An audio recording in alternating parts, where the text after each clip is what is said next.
Welcome to the Well to Lead podcast, where we explore the dynamic relationship between personal wellness and effective leadership.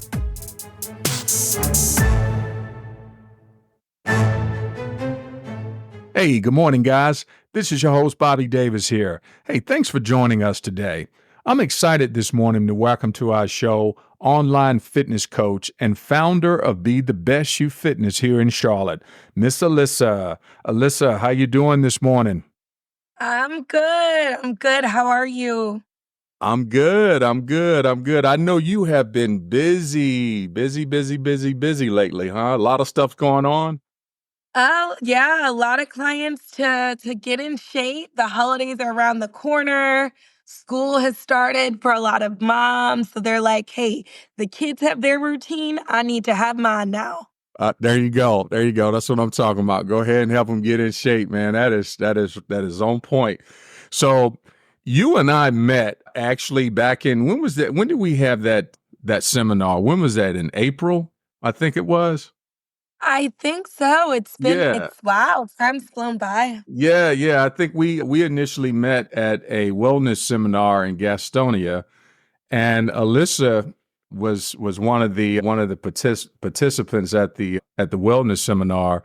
And it's interesting. I saw you actually. Well, we kind of met in the hallway, and I guess you had heard a little bit about my testimony and my weight loss journey and so forth. And so I was really intrigued when you actually went up on the stage and you had, I guess, what do you call that? You had like people sitting in the chair and you were doing some exercises. I'd never seen anything like that before, man. That was really, really cool. Yeah, it was chair mobility. Oh, wow.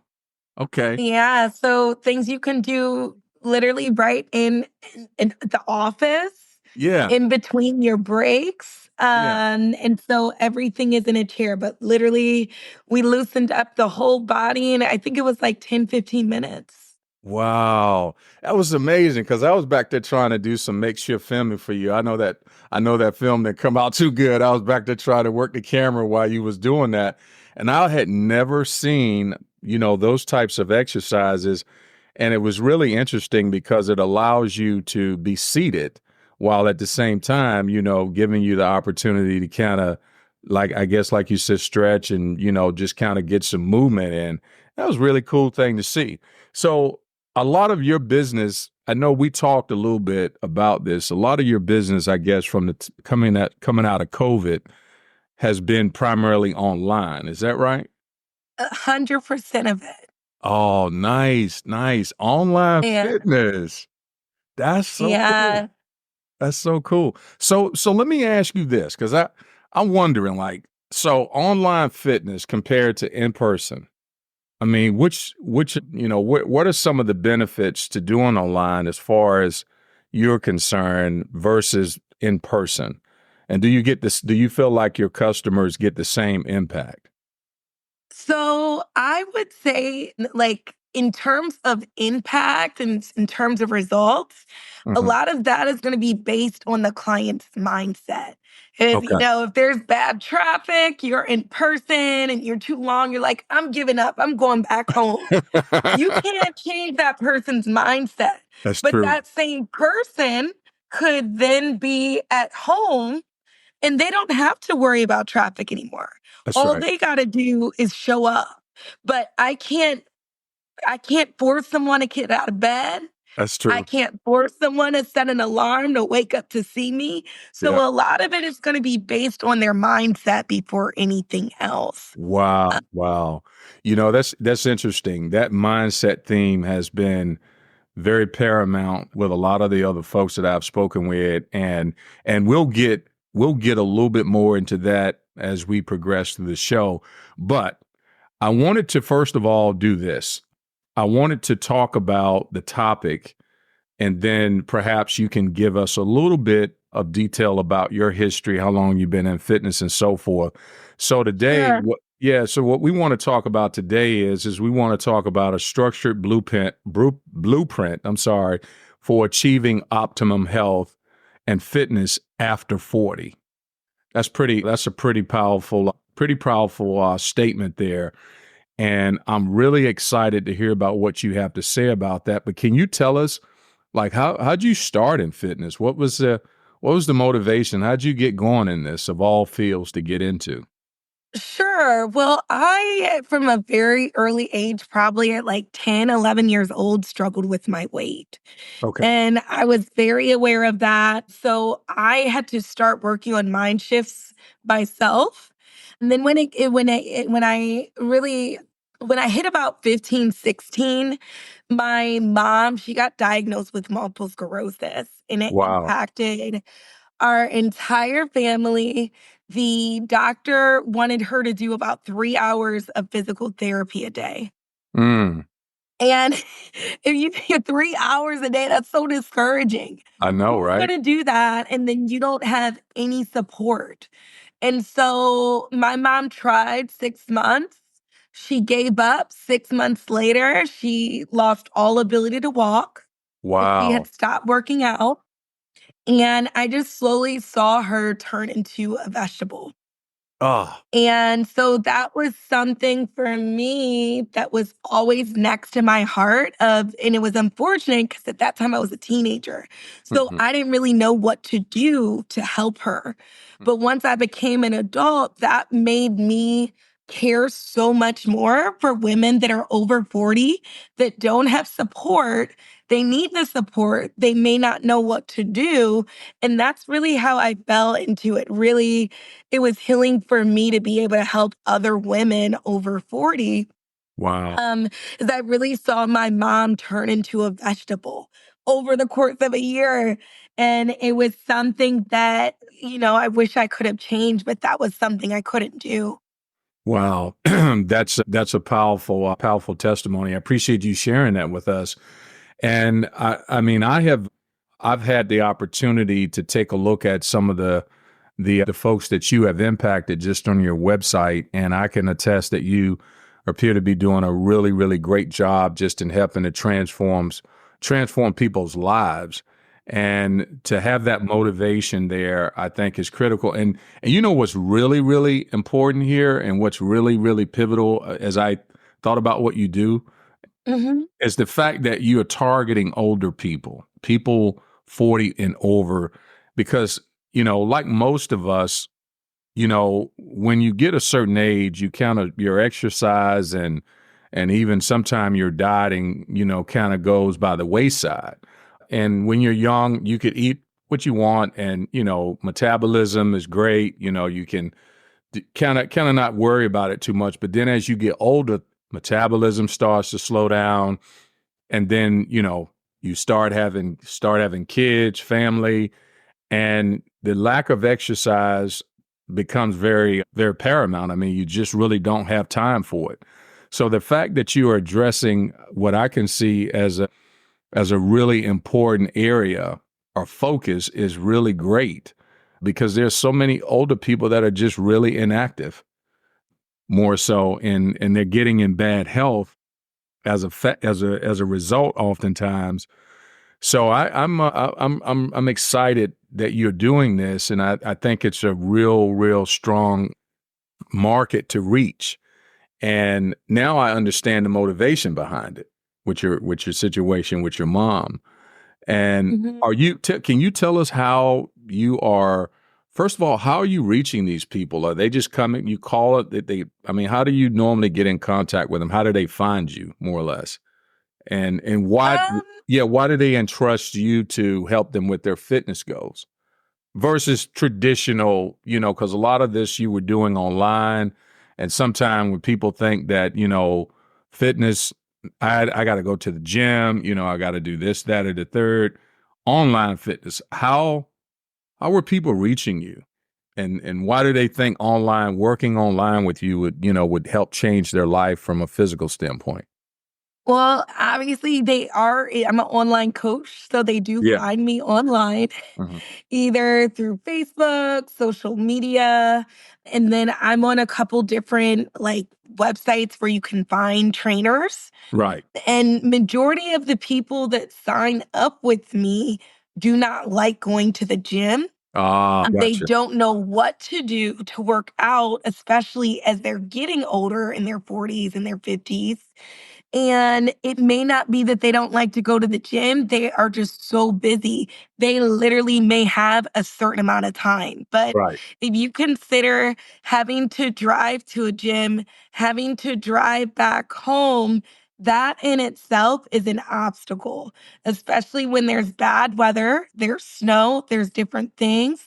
And there's a lot of people now after the pandemic are still working remote. So That's if they true. can just roll out of bed and then just turn their computer on, they have all their weights, everything there. It's one less obstacle for them to have to deal with that day. And Gotcha. it's more realistic that they can be consistent the less obstacles that they have. Okay. That's really, really important. So what you were basically saying is convenience and the ability to probably be a bit more consistent because they don't have to get in a car and go to the gym. So the likelihood of them, continuing the program is probably a little bit more likely that they will versus going to the gym. That makes a lot of sense. I mean, that I can certainly see where that fits into the schedule for a lot of folks. Now, let me ask you this. Mhm. So you're working with older people. What are some of the challenges that you see older folks face? And I don't like using the word older because 40 really isn't that old, but you know what I'm saying. It's like what is some of the challenges that you see that they face just trying to, maintain a healthy lifestyle? I would say one of the first challenges people face is accepting their starting point. Because when a Uh, lot of people come to me, they're thinking about, I used to be able to do this as a teenager, or I used to be able to do these exercises in my 20s, or I used to be able to work out 7 days a week. And now my body falls apart. What's happening? And mhm. so they're so discouraged already that they're wanting to give up and they're not very motivated because of that. So that's one of the first things. I would say one of the second things are being able to find the time to work out and be able to figure out how to do a routine that's realistic, that's not overdoing it. Right. And, stemming from my first point, for someone over 40, because they have a different body than their Mhm. 20s, Mhm. learning how to train your new body in your Mm, 40s and mm, without injury. There's a lot of people, they'll be like, you know what? Let me just get on YouTube and follow them. right. And that may not, if you have an injury or you had a surgery or something like that, that may not be the right thing for you. Yeah, you're absolutely right about that. That is so important. So, and speaking of you two, what's your experience when you're working with your clients? What are your experience and the with all the fad diets and all of the like you just said about YouTube. I mean, folks go to Instagram, they see all these people doing all these exercises and stuff, and all this trying all these different like weight loss gimmicks and stuff. What's your take on that in terms of do you think they work and or why did it? Why? What's your thought process on it? Well, I at one point was a fad dieter myself, Really? especially as a teenager. Hmm. So I tried every single diet just to be able to get weight off. That was the only focus I had. So I'd be like, you know what? I'm just gonna go, I see a cookie diet. Let me eat just one cookie for the whole day and Right. see if the scale changes tomorrow. Right. So that typically fat dieters do not have the right mindset because even if you lose, let's say you get on the scale one day and the next day it's 2 pounds less, that doesn't actually mean you've gotten more fit. That doesn't mean you lost fat. Majority of that time is just your water fluctuating. Right. Right. That's And true. then you're only gonna be able to stick with it for a couple days, maybe the most a month. And then anything you're losing usually is gonna be water weight. And then once you stop the fat diet, all of it comes back and usually a couple pounds more. Wow. So this really leads back to mindset and lifestyle changes that need to be made in order for sustainability. Exactly. And Yeah. knowing what's realistic for weight loss, Right. what your actual goals are. Is it weight? Or is it to be healthier? And as you're getting healthier, you're losing weight because of As the a things you're byproduct. Yeah, yeah. Now, man, I'm glad you mentioned that because that's exactly what happened to me. My motivation wasn't the weight because I had tried. I'm like you. I tried like fad diets and I tried all of them for a couple of decades, and nothing really worked that was sustainable.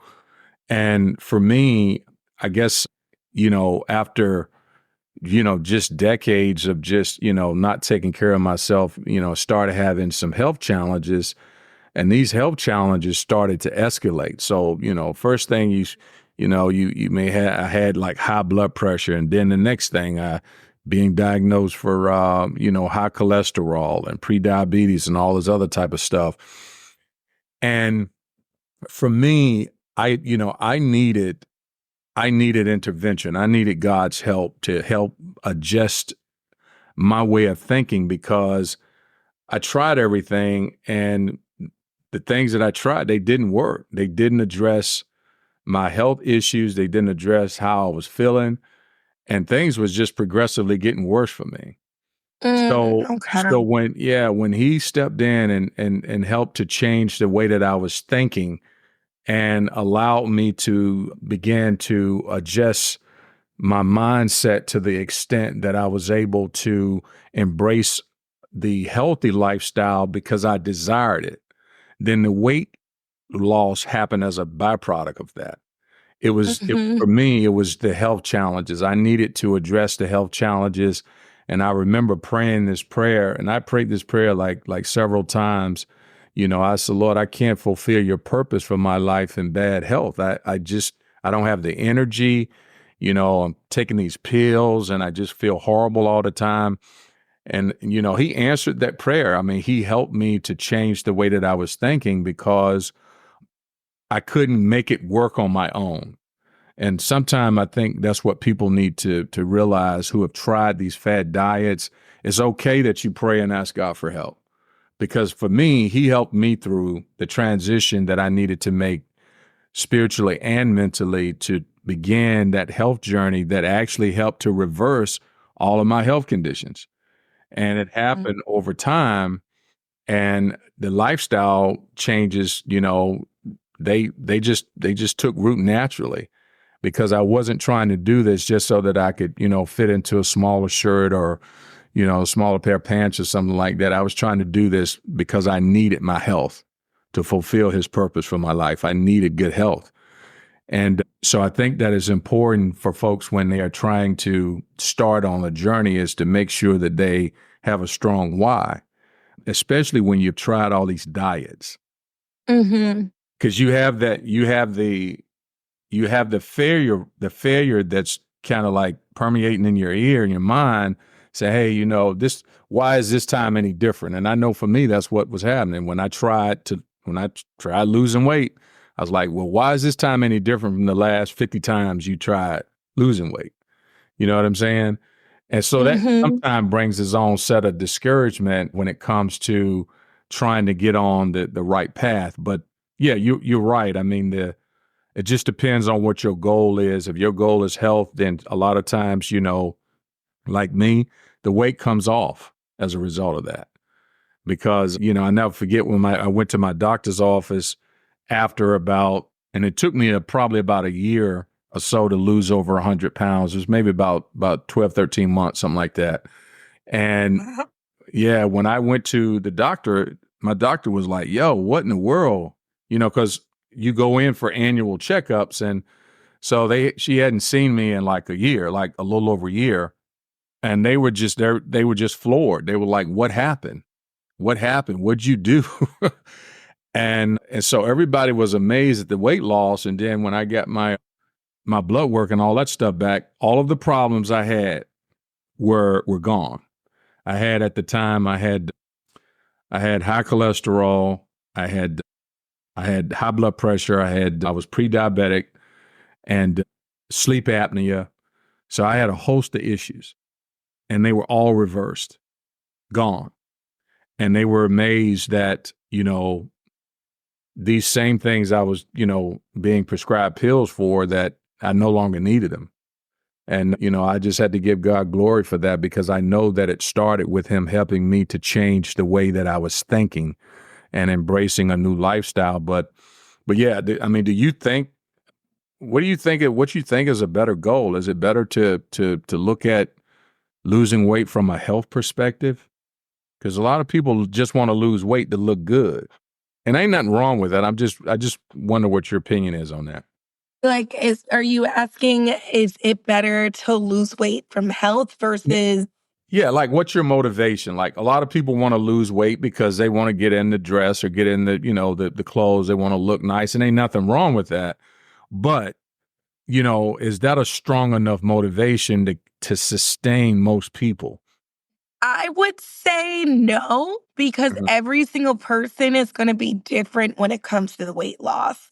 Like for you, I think that that is phenomenal that you lost 100 pounds in a year. But for someone else that, let's say, needs to lose 15 pounds, Right. that weight may not come off as fast when they're like, well, Bobby, he lost 15 pounds in a month. Why couldn't I? And Right. then and so then it becomes of just focusing on the weight Right. versus focusing on the habits that are gonna eventually help you get to There there. you go. There you go. That's what I was waiting to hear. That word habit. There you go. Yes. So, and then that goes back to mindset. Am I doing this just to look good in the dress? Or Right. am I doing this to be able to move better? Am I doing this for the longevity of my health, to be able for my kids, to be able to be there for them as I get older and be able to just to be able to enjoy life and get around better? Right, right, gotcha. Wow, that's awesome. Let me ask you about this. What about dietary changes? What are some of the changes that you feel like, people should make or need to make, for good health? And this could be at just, as they age rather. Obviously, you can't, we ate pizza and chicken and all that stuff like that, and could eat a lot of junk food when you was in your 20s, but when you hit your 40s, is a different ball game. So, what do you do in terms of talking to them about like dietary changes and things that they could do to, you know, help make some changes as they continue to age? I would say one of the first things is to have lean protein after every meal. So that's chicken, turkey, fish, and trying to do that as well as having a vegetable for at least 2 meals. Both of those things are going to be very high in nutrients and it'll help you to stay full so that you're not just munching on a bunch of snacks throughout the day. Right. That's a, 'cause a lot of people, they'll just munch and they'll just feel like an endless pit because they're not giving themselves the right type of nutrients, you That's so know? true. That's so true. Yeah. Another thing, drinking water after every meal and throughout the day, because our minds can trick us and think that we're hungry, but we're really just dehydrated. That's right. That's true. That's a good point. Yeah. And yeah, you're right. I mean, a lot of people don't drink enough water and realize how important water is to, just maintain an optimum health. Well, what would you suggest, like if somebody's trying to do, if they're trying to maintain strength, and flexibility after 40, what would be some of the exercises? Just, and I know you can't like demonstrate this. We're not, doing a video on this, but what would, what are just some suggestions you could kind of maybe, suggest to them on what they could do? Well, especially over 40 and like the type of clients that I train, a lot of them are sitting at their desk Hmm. throughout the entire day. And Okay. so, one of the first things that are going to be really important are things to help your posture. So, that's going to be doing different things to really help strengthen your back and doing things that are just going to keep your shoulders back. Gotcha. So, doing things even as simple as a wall push up, if it's too much for you to get to a push up on the ground, or something like some single arm rows that are going to really help you with your posture and doing different movements that are going to engage your back. Gotcha. So Gotcha. that would be one of the first things. A lot of my clients over 40 get lower back pain. And Mhm. one of the reasons why is because they have a weak core and they have a weak lower back. Weak Wow. core weak lower back go hand in hand. So for core exercises, you really want to do things to hit your core from every single angle. So something like a plank itself is really good for the foundation, but Hmm. then you're going to want to do different things for like your obliques and things for your lower abs, but without doing crunches, because that can aggravate the neck, and it really only works in the very top of your abs Right. versus being able to get to the side and being able to get to the lower abs. Something like for your lower abs, doing different things like leg raises. Hmm. Something for your obliques, you can do something as simple as like Russian twists.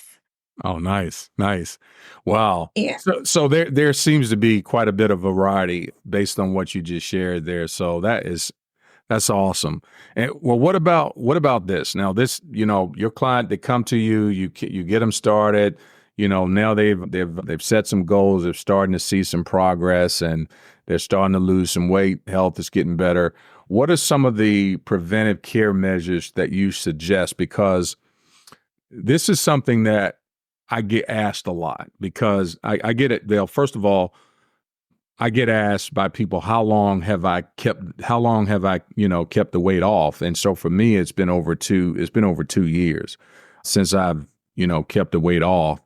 And so a lot of concern revolves around what do I do once I reach my goal? Now, what are some of the preventive care measures that I can use to maintain, this lifestyle?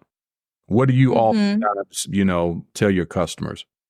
I would say one of the first things is to stretch daily, especially people over 40. If we're doing a lot of sitting in the office and different things, our hips are going to tighten, lower back's going to get tight in different areas. And you don't want to have a buildup where anytime you're doing physical activity, you just feel stiff. Right, And right. that's usually what happens with a lot of my clients in the beginning when they start because they haven't stretched in years. So, Wow. first thing to make you feel younger is start stretching daily and prioritizing it.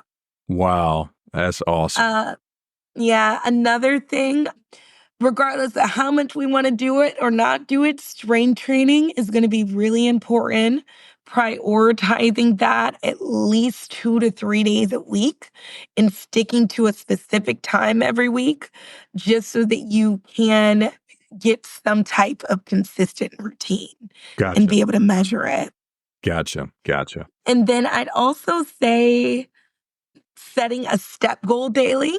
Mhm. So I typically have my clients get to anywhere between 5 to 10,000 steps a day, and Okay. that's gonna really help them with being able to maintain their weight, if they're at their goal weight, and then drinking water throughout the entire day, your meals, in between your meals, up until about 3 hours before bed. Gotcha. Man, that's a lot of great information there that you're sharing, Alyssa. I really appreciate it. Now, for people to get in contact with you, right? Obviously, and I didn't see this, or maybe I might have missed it on your website. As far as like consultations, because you are doing this primarily online, how does consultations work? If somebody is really interested in starting one of your programs, do you offer free consultations? And if you do, what does that look like? So, what I offer typically when I speak to someone, I go over their goals and look to see what type of time frame they're looking to reach it. Because a lot of that we have to be on the same page about mindset. Right. I'm also going to go over exercise history, limitations, injuries, and then create a plan of action. But when it comes to an actual, like, knowing, like, "Hey, we're gonna train this way, and we're gonna do this and this and this." That's typically once they do become a client, and then I'm able to, like, go in and narrow in with the different exercises that they should be working on, and we would be building that training program together. Okay. All right. Fantastic. So the best way for folks to reach you would be on, I mean, I think you mentioned earlier social media. What's your website address again? It's BeTheBestYouFitness.com. Okay. Do you have any specific hours that you work, or are you just kind of, kind of tailored I and, mean you're working weekends, or I guess that's the biggest thing. Are you working weekends? I do work on Saturdays, but majority of my clients like to just get that workout in and out the morning before they start work. Because Right. especially when you're getting busy throughout the day, or if you get tired after work, most people don't feel like working out.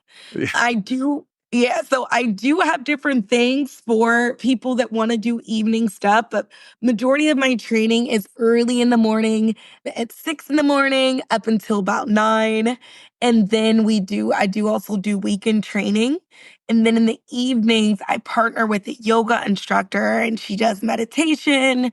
She works on the mobility, the flexibility, and making sure everybody is loose and ready to see me for the morning. Oh, nice, nice, nice.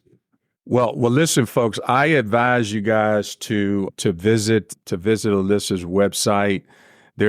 She has a lot of pictures on there, kind of some before and after stuff. Has a lot of history on there, information about her journey and just some of the programs that she offer. So I would advise you guys to take a look at it. I had the privilege of being able to see her do these same type of trainings in person, and she's really phenomenal.